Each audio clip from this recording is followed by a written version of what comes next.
Hello and welcome back to Total Sport and another video. And today we are joined by, unfortunately not video-wise due to technical issues, but we are joined by Mr. Jordan Florit, author of Red Wine and Arepas. I hope I haven't butchered the pronunciation there. No, not too bad. The Americans tend to butcher it unless they know. But yeah, Red Wine and Arepas. There we go. Perfect. So I actually had a chat to Jordan. I think it was summer last year. When this was all just an idea, and now it is concrete. Well, not literally, but you know what I mean. So Jordan, mate, as the viewers probably won't know too much, talk to me about sort of the founding of the ideas for the book. Where did it all come from? So I started taking an interest in Venezuela in particular in about 2012. My background for already having an interest in South America is through my dad's side of the family. My granddad was Spanish. A lot of his family, or at least one half of his family, left Spain for Argentina. And when I was about 8 or 9, my parents got divorced, and I lost contact with the Spanish side of my family within 2 years from there. Football's always been my passion, and sort of a way of me rediscovering my Spanish roots, that side of my family history, was through football. So with Spanish football, which then led into South American football. And I'm a really big reader, and I think the best way of learning about countries is through reading. And I tend to opt for books about its culture and its history, and then thirdly, its football, because I think football's a really great insight into a country's culture. So when I was reading about different South American countries starting in around 2012, I got to Venezuela, and all the books were about Hugo Chavez and the Venezuelan Revolution in 1999, and the revolution during the Wars of Independence under Simon Bolivar in the 1800s. There was no book on football, which was a shame, and there wasn't much out there in English about Venezuelan football back then at all, and not so much now either. So it was sort of something I left alone, but it was always niggling in my mind. I continued to take an interest in Venezuela as a country. It's very political, very unstable, and there's a lot of turmoil in that sphere of the country. So my interest remained in Venezuela. And then in 2017, the under-20s captured my attention with a strong performance in the World Cup. They reached the final against England, which they lost 1-0. But they played nice football. They had a few good players that really attracted me to their game. And the setup with Rafael Dudamel, who was the manager of the under-20s and the senior team simultaneously, was something that really intrigued me. I wrote my first article about the national team in 2000 at the beginning of 2019. And it was really the response that I got to that article that encouraged me to take it further and produce the book. Yeah, and it's a massive project. I myself have followed it from the start, really, before it was even a thing. So writing a book is a lot more complicated than it actually probably seems. Talk to me about the process of actually writing it, because you had to do so much research. You actually went and lived in Venezuela for a bit, didn't you? Well, I wouldn't say lived, but yeah, I did go to Venezuela for a while, yeah. So and that was really important as well. It could have been, I say easy, harder with Venezuela more than most countries. But in general, it is very easy to write a book about a country without even going there, because, you can just sit at home on your laptop and research till the cows come home. But, at the end of the day, you're researching and writing about things that are already out there, maybe not in a book format, and obviously there's a skill to creating a narrative by pulling facts and bits of history together and drawing on different aspects of a country's society, like its politics, history and culture. But it was really important to go to Venezuela, firstly because it's such a unique country in how the balance or the imbalance has come to prominence in the past 20 years. But also, like I said, the lack of information on Venezuelan football in English. And I really wanted to achieve much more than just write a football book with the project. Football was really the way of accessing the other aspects of Venezuelan society, which I wanted to engage the reader in. In terms of how the project was run, how I managed to get it off the ground, is I didn't just decide I'm going to write a book. I've always wanted to write a book, but I was only ever going to do it with an idea inspired me enough, and that's what happened with Venezuela. And the first thing I did was put together a submission to send to publishers, and that's what I did. I got a publishing offer, but it didn't particularly inspire me. It didn't really fill me with any additional motivation. I wasn't writing a book for financial reward, but equally I found the deal quite underwhelming, even though it was like standard. And I thought, well, I can do better than this myself. So I launched a crowdfunding project through Kickstarter, which you yourself backed, which I really appreciate, because the whole project would not have got off the ground without the 200 or so people that backed the Kickstarter, 175 pre-orders. So that's how I funded the project. And then for the past, coming up past a year now, every day, all of my free time, ploughing into producing and researching the book.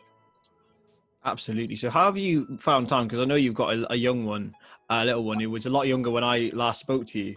How have you found the balance of sort of writing, putting all the energy into that, and then your family? What's that been like? So it's been hard, but I've also benefited from I've worked shift work for 5 years now. So I work days, nights, late, early shifts. So in a way, I sort of don't really have a set body clock, which has allowed me to be quite flexible with when and where I get my sleep, which is useful when you've got a newborn anyway. She was only 7 months old when I started this project. But I've done a lot. I did a lot of my writing late at night. It was often that I didn't start writing until 10 p.m. and then I'd be writing for 4 to 5 hours until 2, 3 a.m. And then I was snatching like an hour to 2 hours during the day when she went down for a nap. But writing is my passion. I am sort of a bit reluctant to call it a hobby, because I don't want it to be stuck as a hobby. Like, I really want a career in writing. But I was doing this on top of a full-time job, like you said, and a newborn on the way. And through the process of writing the book, my wife got pregnant for a second time, so our second child is due in September. So it has been a real balancing act. But what's given way is sleep, basically. I've slept a lot less in the last year. I've aged a lot more in the past year because of that. But yeah, I gave up everything else, basically. I've always played 11-a-side football since I was 10 or 11 years old. And in the past year, I didn't sign up with my team. I've not played any 11-a-side football. I watched a lot. I watched a lot less football on TV. But I still tried to get to as many away games as possible in the flesh. I'm a Southampton fan, as you know, and away days have been like my salvation, my escape this year, because it was important to keep a balance between writing. I didn't want it to become a chore. Yeah, absolutely. And it's one of the aspects that I'm not sure a lot of people take in, the actual impact of writing a book, because it's such a massive project. So you mentioned you wrote a load at night, but it's not only writing, it's the editing process, actually sourcing the people that you managed to talk to. So how did you manage to do that? In terms of, I'll start with the second part of the question, how I got the interviews and the participants from the world of Venezuelan football. And it really all started off the back of that one article that I wrote for These Football Times last March. And I reached out to a Twitter account called Solo Venex, which is it's in Spanish, but it's a Venezuelan Twitter account that's its primary focus is Venezuelans playing outside of Venezuela. And I reached out to them and said that I was thinking of writing an article on the 2017 under-20 generation, and was he able to put me in contact with any players, because it looked like they had quite a number of like exclusive interviews, and it looked like they may have direct access. And Carlos Tarache, the CEO of Solo Venex, put me in contact with Christian Cáceres Jr., who plays for New York Red Bulls. He had a great season last year. He won their Defensive Player of the Year award. And it started with him. And off the back of that one article and the way it was received, I had offers from other people in Venezuelan football to write other articles. And it got to the point where I had what I thought was more material than just a few articles. And that's when I really decided well, I could use football here as a way of writing a book about Venezuela. The book really is about Venezuela and its football, rather than Venezuelan football. And that's how it started. And the Venezuelan football community are very open. It's completely different to any football culture I'm used to in England, professionally, and, you know, as a fan, as a supporter. I basically went on Twitter. I went through every Venezuelan professional account that I could find, football clubs, managers, presidents, and I got my eventual breakthrough with two accounts really. Uncut Football, who specialise in the domestic league in Venezuela, run predominantly by a guy called Chavez, who is just the most knowledgeable guy when it comes to the domestic game in the past, I'd say 10, 15 years, and Ruben Villavicencio, who's the executive president of the league at the time. Both had their direct messages open on Twitter, and it really was as simple as trying to tell them what I wanted to do with the project and asking if they could help. Both were massive helps. Within a week or so, not only had I gained the confidence to write the book, but it got to the point where I could literally say, do you have so-and-so's number? It would be great to talk to them for the book. And 9 times out of 10, they'd have the number, and every single time they just hand it over, no questions asked. You know, I had within weeks, I had, you know, over 100 contacts, international players, former international managers, domestic players, domestic managers. And then it was just a case of telling people about the project and asking if they wanted to be on board. The hardest part was convincing them that I wasn't being sponsored by anyone, because some players, Stalin Rivas, for example, who's one of the best Venezuelan players of all time, is now the director of the Players Union. And the first question he asked me was, who's funding your project? Is this sponsored? And what he was getting at is if I was having my book paid for or sponsored by the Venezuelan government or the Venezuelan Football Federation, he didn't want any part of it.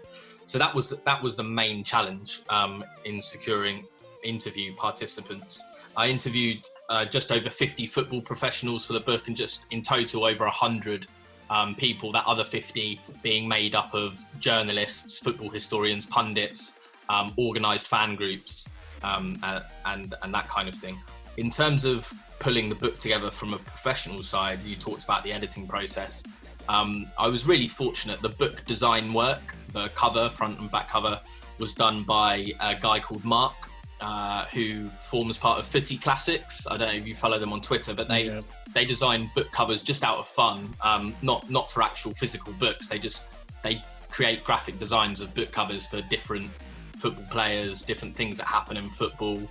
So, you know, they made a quick mock-up yesterday called About a Boy, dedicated to Jude Bellingham's number being retired, which is ridiculous. But I contacted Footy Classics and they designed the cover, which has gone down so well. It's really excellent.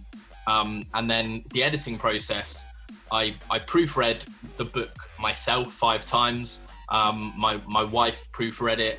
A guy called Rob Jordan, who did the typesetting, you know, to make the book look professional on the inside, and also produced the index. He proofread it as well. So it had a number of reads, as well as Kevin Vivas, the guy from Uncut Football, who's currently translating the book into Spanish, who was my guide, my translator, and now a friend for my whole time in Venezuela. He fact-checked the book, as well as reading it in full and giving me feedback. So it really was like a thorough exercise that I was very fortunate to have people that were just as dedicated to that part of the job as I was for the whole project.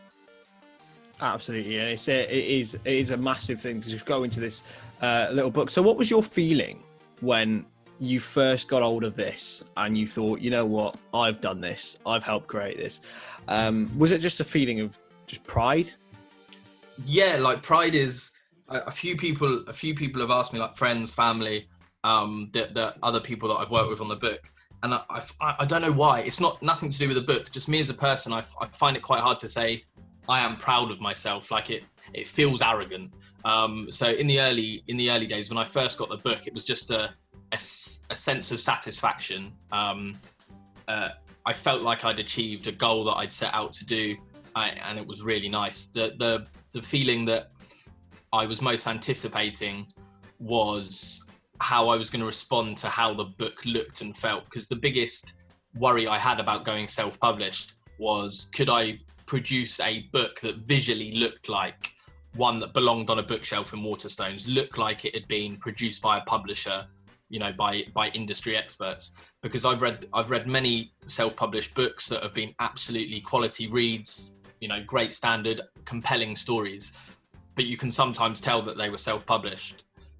So my biggest worry was making sure I created a book that looked professional, and to receive it, I think I've done that. And I say I've been able to get excellent people, like I said, Mark of Footy Classics and Rob Jordan, the guy that typeset the book, did an excellent job. And yeah, there was a real satisfaction when I first got the book out of the box. If it wasn't for the fact that I'd only been awake about 5 minutes, I may have shed a tear, because it was an overwhelming feeling. Absolutely. And yeah, it's doing all right. I saw you pack them all up yourself and sent them up to the post box. What was that like? That was that was knackering. I had 300 books arrive on, I think they arrived on a Thursday morning, and by Friday close of play at the post office, I'd already shipped off 100, and that involved, you know, unpacking them from the boxes they arrived in.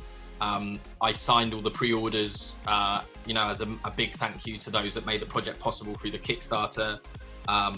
And then I had to, you know, put them in those book wraps that you get your books in from Amazon, take them up, address them, get them to the post office. And I live on a first floor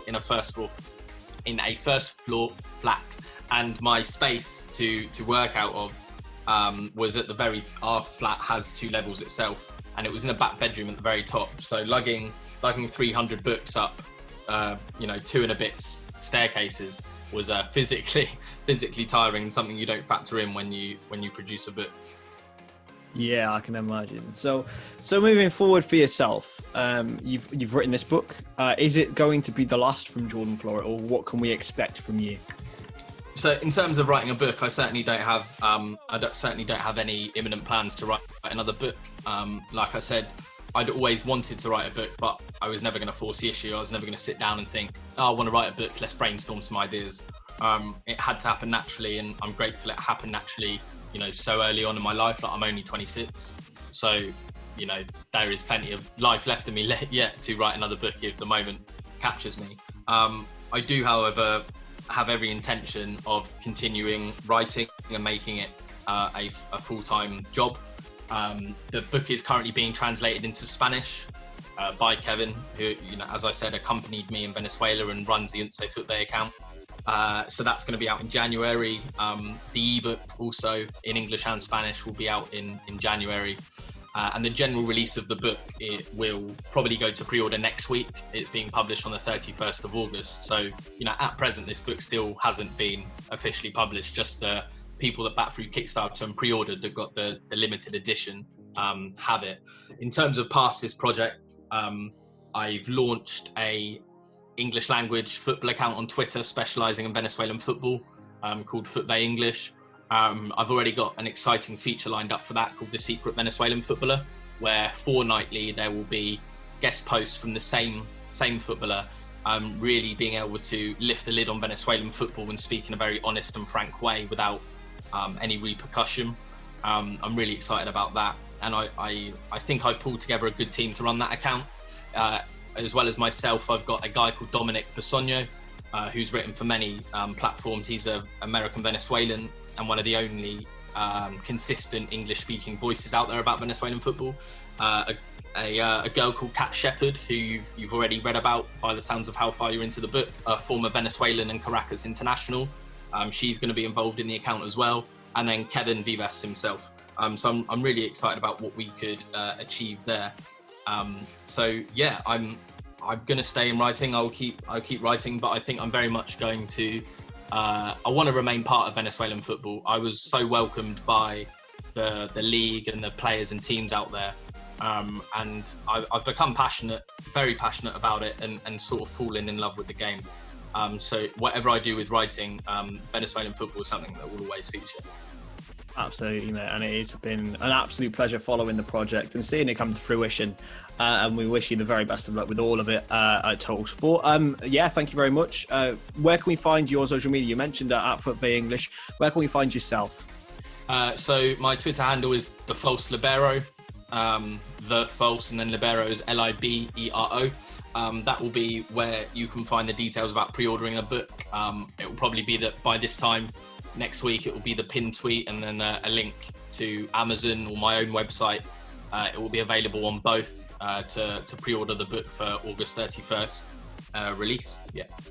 Perfect. Fantastic, mate. Thank you very much for joining us. And for you lot at home, make sure you hit that subscribe button. It is very much appreciated. When we're recording this, we've just passed 400. So, we're on the way up. But yeah, thank you very much for watching and we'll see you next time.